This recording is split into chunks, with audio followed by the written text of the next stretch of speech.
Imagine being a little girl and your own mom is on social media smear campaigning you. Imagine having a child so violent that you have to sleep with your bedroom door locked. Imagine being scared of your own kid.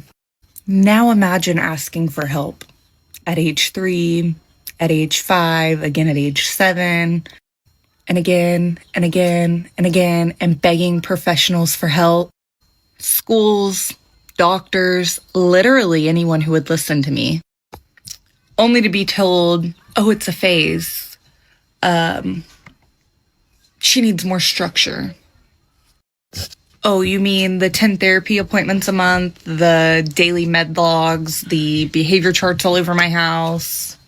I am the damn structure. It's crazy because now that she's 12 and completely out of control after I've reached out and begged and begged and begged and begged for resources and help for my child because I could tell where we were heading. Now she's too violent for placement. She's too out of control. She doesn't show empathy. She hurts everyone around her. She's too violent to be around her siblings. I literally told everyone this from the beginning, and no one listened. The system is reactive, not preventive, and that's why families like mine are drowning. So here I am telling the internet because people who were supposed to help me and care didn't. If I was to keep her in my household, I'm a monster. But if I give her up, I'm a monster. Where exactly is the right choice in that? And if you think you can do better, I hope to God you never have to find out. You don't know this kind of parenting until you're sobbing on the floor after you've had to restrain your child for the safety of her siblings, as well as herself.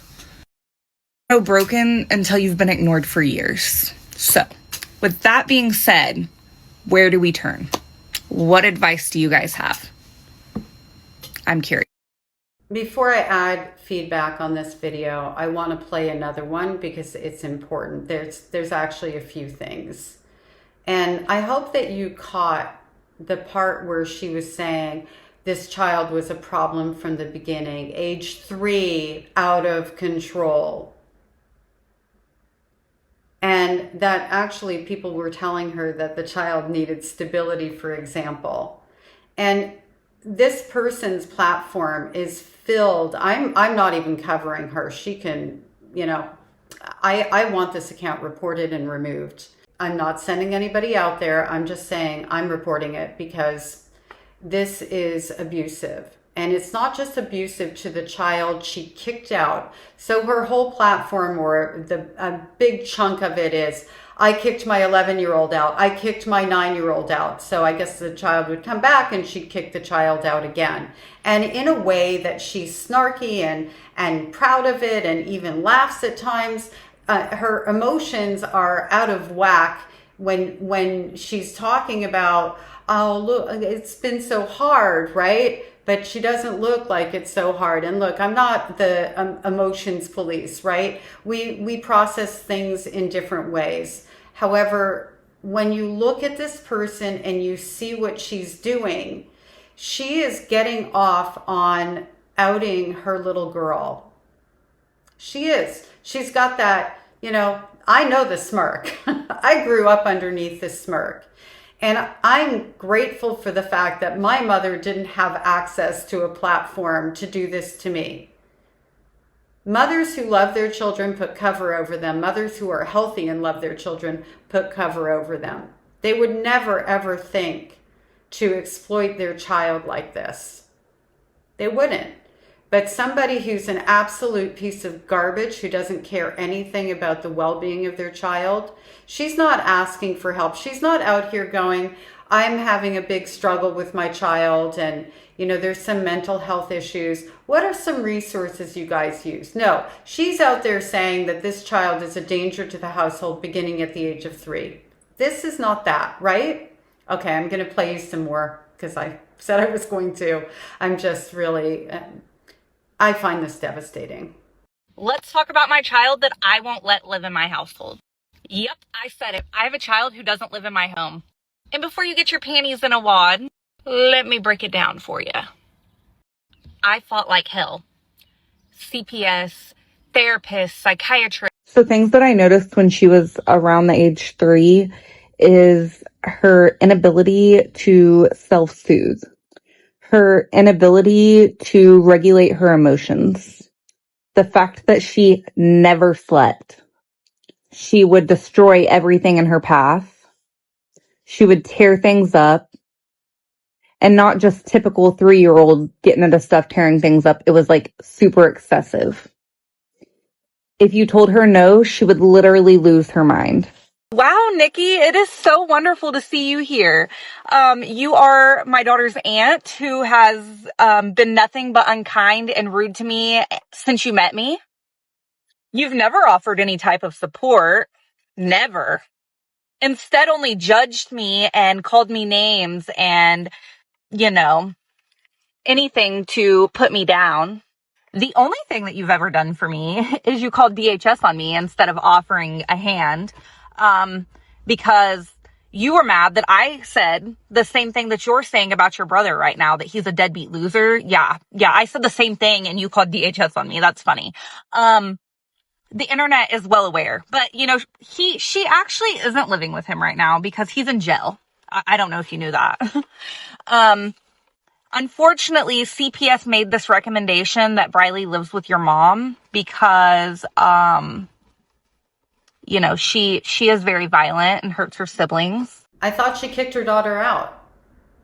Did you catch it? CPS intervened, and instead of taking the child into just regular foster care, they did kinship. So they gave the child, made the recommendation, right, to place the child with the grandmother. And she's the queen of stability here, yet this poor child has a father in jail who's also apparently a deadbeat. And I'm going to go deadbeat times 2 here.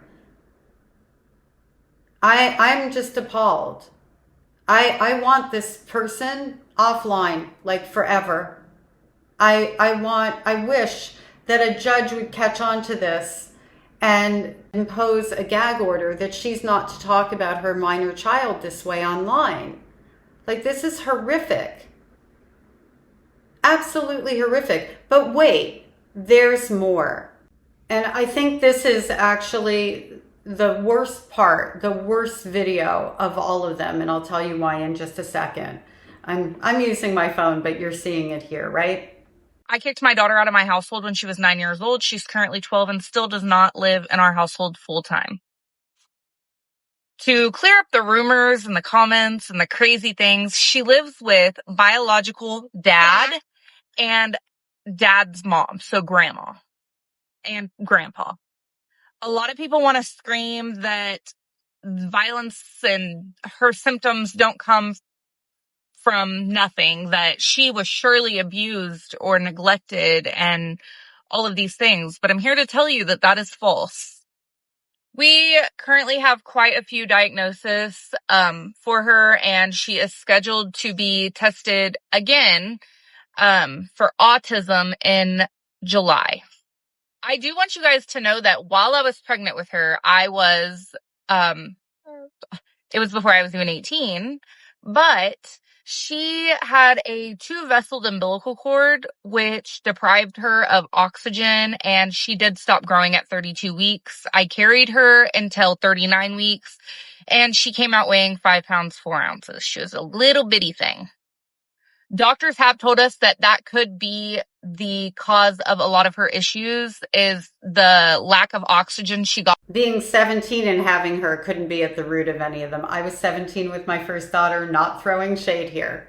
But let's face it, as a 17-year-old, I was not only a child, I was an emotionally immature trauma survivor child. Much like this young woman, much like her. There's other videos where she's talking about, how many stepfathers she had. I don't remember how many. I also had a similar experience. So I get kind of where she's coming from, but at the same time, at no point in time does she take any ownership or accountability. She's just saying the kid is rotten and born this way and all of these things. But here's where the wheels have fallen off the bus. The little face that I covered is her little boy. So she is making TikTok videos talking about how she kicked out this little boy's older sibling, whom clearly he must know. What do you think that's doing to him emotionally? And she is completely like, doesn't matter. Does she tell him, I would never kick you out, baby, you're a good little boy? Does she tell him, be a good boy or I'll kick you out too? You see where I'm going with this? All roads lead back to her. And likely violence that occurred in her household. It sounds like there was something with her ex-husband. I'm also a domestic violence survivor. I'm not victim shaming here.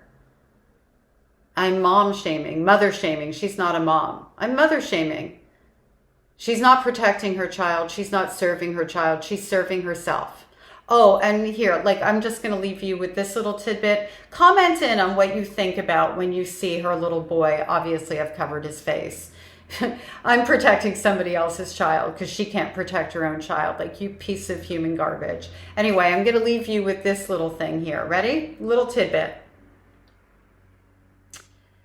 Day one of trying to raise enough money to pay my car off so I don't have to go back to work and I can be more present for my mentally ill child's treatment. She needs me. No, biatch, she does not. She lives with her grandparents. Current balance, she put that on there as you can see.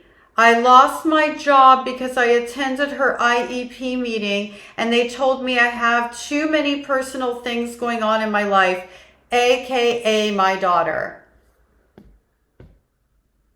I'm just going to leave it right here. I think she's said enough for all of us to know that her daughter is her victim, that she is not, and she is not the victim of her child.